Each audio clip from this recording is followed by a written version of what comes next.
Assalamualaikum warahmatullahi wabarakatuh. Saya Dianiza Aroda, mahasiswa Ekonomi Syariah Pasca Sarjana Institut Agama Islam Negeri Jember. Saya NIM 0839219005 akan melanjutkan presentasi dari Mas Faizul Hanan terkait dengan produk halal yang kaitannya dengan maqasidus syariah. Kemudian Mbak Siti Masuda yang menjelaskan tentang sistem produk halal dan thayyib, dan Mbak Mutiatur Rofiah yang menjelaskan tentang pedoman produksi produk halal. Nah, di sini saya akan mencoba menjelaskan terkait dengan bahan-bahan produk halal. Jadi, seperti yang kita tahu, Indonesia merupakan sebuah negara dengan peringkat kelima jumlah warga negara terbanyak di dunia.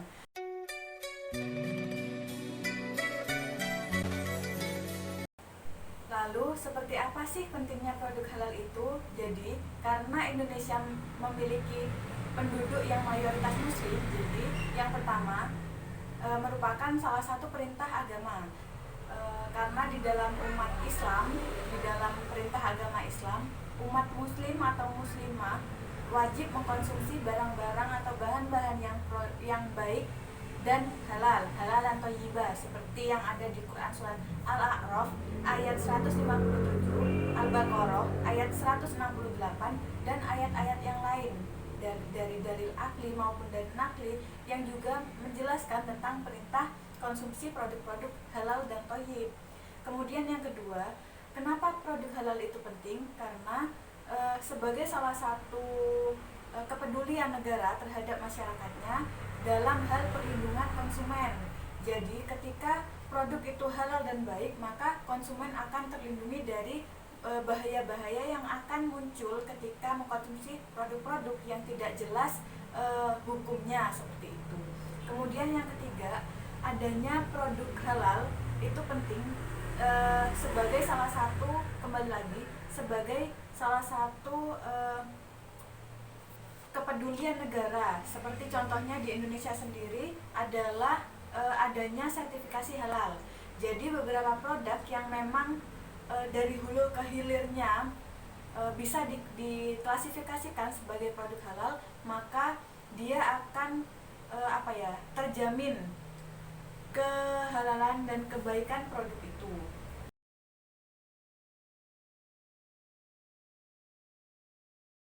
Hadirnya sebuah negara di dalam perlindungan konsumen dalam pengklasifikasian produk halal ini sesuai dengan amanat Undang-Undang Nomor 33 Tahun 2014 tentang jaminan produk halal. Nah, ini undang-undang ini diresmikan pada tanggal 17 Oktober tahun 2019. Nah, sertifikasi halal atau jaminan produk halal ini dilaksanakan beberapa tahap. Jadi ada tahap pertama, ada tahap kedua. Dan tahap pertama ini merupakan pemfokusan kepada makanan dan minuman, food and beverage. Kemudian selanjutnya tahap kedua adalah kewajiban sertifikasi yang diberlakukan untuk selain produk makanan dan minuman.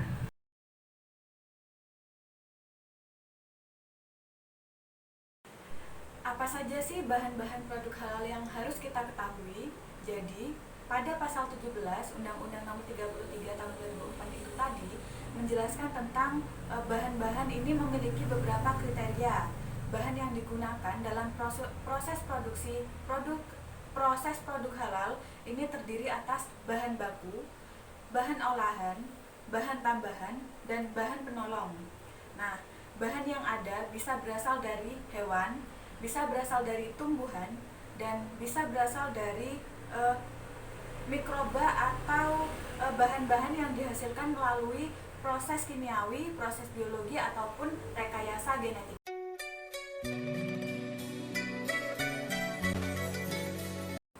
Bahan lainnya adalah yang berasal dari tumbuhan, yang pada dasarnya juga halal, kecuali bahan-bahan tumbuhan yang memabukkan atau membahayakan bagi kesehatan bagi orang-orang yang mengkonsumsinya.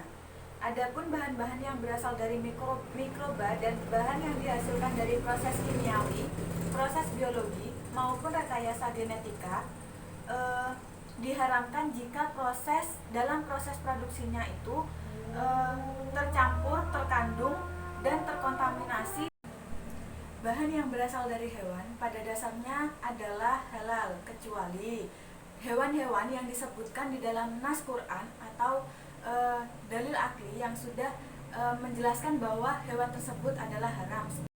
Misalnya bangkai, babi, dan atau hewan yang disembelih dengan tidak menyebut nama Allah atau tidak sesuai dengan syariat.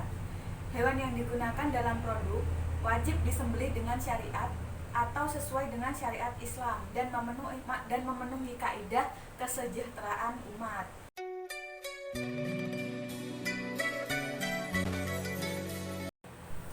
Ada 6 indikasi yang membuat hewan tersebut haram dikonsumsi. Jadi yang pertama, termasuk kategori hewan yang kotor atau khabits. Kemudian hewan yang membahayakan atau dorroh. Kemudian diperintahkan untuk dibunuh. Yang keempat, dilarang untuk dibunuh. Yang kelima, hewan buas yang memiliki taring dan memiliki kuku tajam untuk memangsa. Dan yang keenam adalah hewan yang mayoritas makanannya benda najis dan kotor.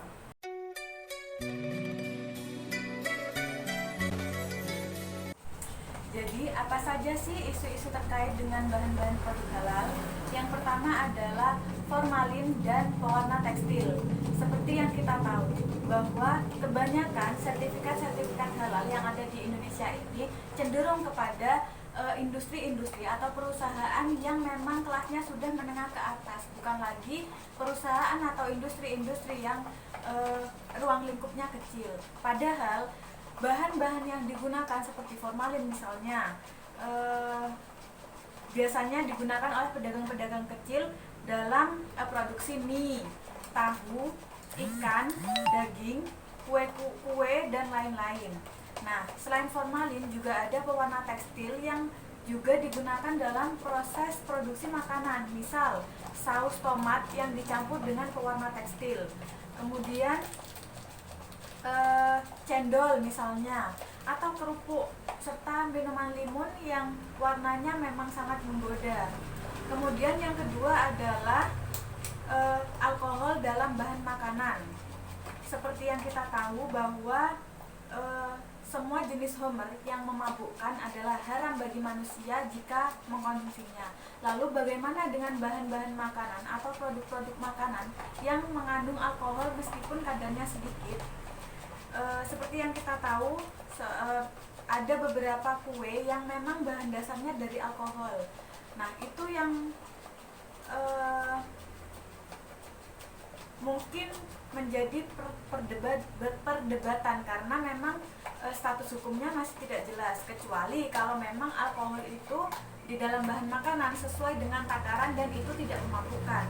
Kemudian tape ketan, pasti semua orang tahu tentang tape ketan. Jadi tape ketan ini merupakan salah satu produk yang proses produksinya melalui fermentasi.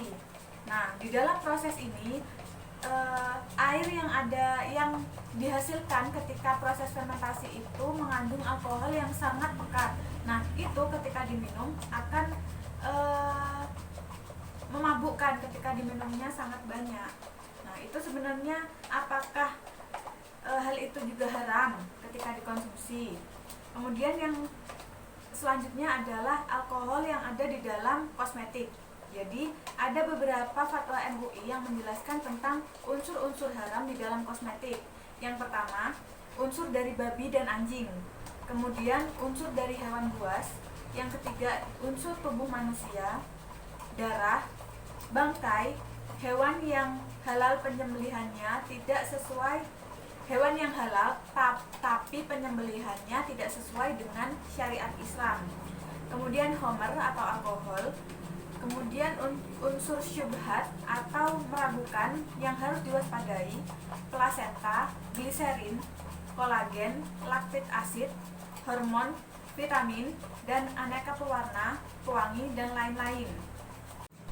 Berdasarkan fatwa MUI, terdapat beberapa bahan yang hanya boleh digunakan dalam kosmetik atau obat-obat halal, namun tidak boleh digunakan untuk produk-produk halal yang dikonsumsi. Hal ini dapat memudahkan industri kosmetika dan obat dalam memilih bahan baku yang halal. Beberapa bahan tersebut diantaranya adalah plasenta hewan halal, kemudian bulu, rambut atau tanduk yang berasal dari bangkai hewan, kemudian bekicot, cacing, plasma darah, telur ayam yang berembrio atau embryonic chicken eggs, kokon atau kepompong, ulat sutra, silkworm cocoons, serta partikel emas. Nah, dalam proses produk halalnya pun juga telah diatur pada pasal 21. Lokasi, tempat, dan alat proses produksi halal wajib dipisahkan dengan lokasi, tempat, dan alat penyembelihan, pengolahan, penyimpanan, pengemasan, pendistribusian, penjualan, dan penyajian produk tidak halal.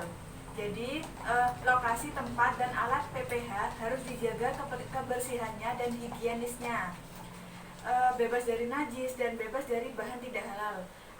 Apabila pelaku usaha tidak mengindahkan atau tidak memisahkan lokasi, tempat, dan alat PPH tersebut, maka akan dikenai sanksi administrasi berupa peringatan tertulis dan denda administratif. Jadi yang ketiga adalah alkohol yang ada di dalam kosmetik. Karena memang pada saat ini masih dalam tahap pertama yang fokusnya hanya ke makanan dan minuman, food and beverage, mungkin kosmetik masih belum dalam pada tahap diwajibkan untuk sertifikasi, untuk memiliki sertifikasi halal. Contoh bahan-bahan yang di dalam kosmetik yang masih menimbulkan perdebatan. Yang pertama adalah plasenta. Plasenta ini produk kosmetiknya adalah lipstik, pelembab bibir, parfum, krim wajah, lotion pelembab kulit, sabun mandi ataupun bedak. Jadi plasenta itu lebih dikenal dengan nama ari-ari atau diklaim dapat mempertahankan kekenyalan kulit. Bahan tersebut bisa berasal dari manusia, hewan, kemudian hewan mamalia ini contohnya bisa dari sapi, babi ataupun kambing. Jadi ini yang perlu digarisbawahi, bahwa kita perlu berhati-hati karena bahan-bahan tersebut kadang disamarkan dengan di kemasan produk dengan nama protein. Jadi plasenta bisa haram jika berasal dari manusia dan hewan-hewan haram. Sedangkan plasenta dari hewan halal dan diperoleh melalui proses persalinan boleh digunakan. Kemudian yang kedua, yang paling sering ditemukan di dalam kosmetik adalah gliserin. Jadi bisa ditemukan di sabun mandi, pelembab, hand and body lotion, kemudian face pack, masker, liquid face powder, kemudian lipstick, lip gloss, protective cream atau sunblock, skin freshener, dan pasta gigi. Nah, ini merupakan salah satu turunan lemak hasil samping pembuatan sabun. Nah, berfungsi untuk melembutkan dan menghaluskan kulit. Bahan ini dapat dibuat dari hidrolisis lemak atau minyak dari hewan dan tumbuhan atau turunan dari lemak, sintetik kimia yang berasal dari gas propilena atau minyak bumi atau produk mikrobial. Nah, yang digarisbawahi karena bisa dikatakan haram karena berasal dari lemak atau minyak hewan yang haram.